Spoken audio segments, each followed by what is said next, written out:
What is the seal of the prophet? یہ اس کو ذرا ایکسپلین ضرور کر دیجئے گا. ختم نبوت کا معاملہ بڑا سینسٹیو ہے اور اس کو آپ کیسے ڈیفائن کریں گے اسلام کی روح سے؟ دیکھیں ایک لفظ ہے خاتم، ایک ہے خاتم. قرآن میں لفظ خاتم آیا ہے، نبوت کی مہر، سیل آف دا پروفٹ اور سٹیمپ آف دا پروفٹ. یہ دونوں ترجمے درست ہیں. بخاری مسلم میں خاتم کا لفظ ہے. نبی علیہ السلام نے کہا کہ مجھے اللہ تعالیٰ نے 5 خوبیاں ایسی دی ہیں جو کسی پیغمبر کو نہیں دی. پہلی خوبی، پوری زمین میرے لیے مسجد بنا دی گئی. دوسری خوبی، مال غنیمت میرے لیے حلال کر دیا گیا. تیسری، اللہ تعالیٰ نے 1 مہینے کی مسافت سے میرا روب ڈال دیا ہے اپنے مخالفین کے اوپر. چوتھی چیز، اللہ تعالیٰ نے مجھے پوری انسانیت کے لیے پیغمبر بنایا. پہلے جو پیغمبر آتے تھے وہ قوم اور قبیلوں کے لیے.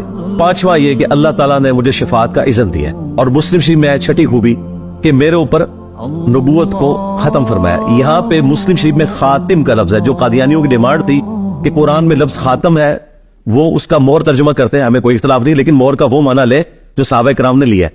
وہ کہتے تھے خاتم کا لفظ دکھائے، جی مسلم کے اندر موجود ہے خاتم، سلسلہ نبوت کو ختم فرمانے والے. جو مہر ہے اس کا معنی بھی بالکل درست ہے. نبی علیہ السلام سیل آف دا پروفٹ ہے. ڈاکخانے میں بھی آپ دیکھیں کسی لفافے کے اوپر مہر لگتی ہے، آپ سیل کر دیا، آپ اس کو آپ کھول نہیں سکتے.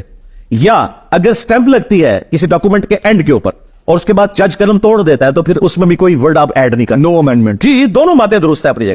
نبی علیہ السلام خاتم بھی ہیں، خاتم بھی ہے. سبحان اللہ. اچھا، اور اس کا فہم صحابہ کرام نے لیا ہے اور نبی علیہ السلام نے اس کو اتنے خوبصورت انداز میں سمجھایا کہ بخاری مسلم میں حدیث ہے کہ میری مثال اور باقی انبیاء کی مثال ایک خوبصورت عمارت کی سی ہے جس میں صرف 1 اینٹ کے لگنے کی جگہ باقی ہے. جو لوگ بھی وہاں سے گزرتے ہیں اس عمارت کی تعریف کرتے ہیں اور ساتھ کہتے ہیں کہ یہ 1 اینٹ لگ جائے نا تو یہ پرفیکٹ ہو جائے گی، اور وہ 1 اینٹ میں ہوں. اب اس سے زیادہ کیسے اور سمجھایا جائے؟ پھر بخاری مسلم میں حدیث ہے قیامت اس وقت تک قائم نہیں ہوگی جب تک کہ 30 جھوٹے دجال نہ پیدا ہو جائے. اور یہی حدیث ابو داؤد ترمذی میں آئی ہے. اس میں الفاظ ہے کہ وہ 30 کے 30 جھوٹے دجال یہ دعویٰ کریں گے کہ وہ اللہ کے پیغمبر ہے.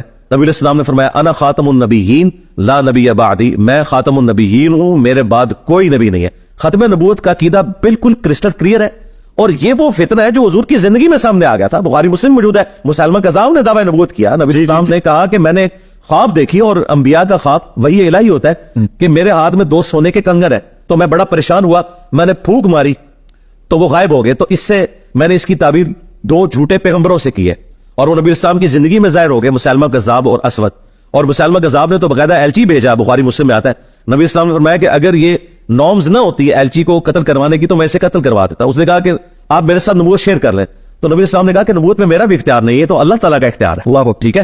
تو یہ الحمدللہ ختم نبوت کا عقیدہ بالکل کلیئر ہے. اس فارمولے کے تحت مرزا غلام احمد قادیانی آپ کی نظر میں دجال ہے؟ جی دجال ہے، جی بالکل دجال ہے، اس کو شک نہیں. درست. وہ 30 دجالوں میں سے ایک دجال ہے.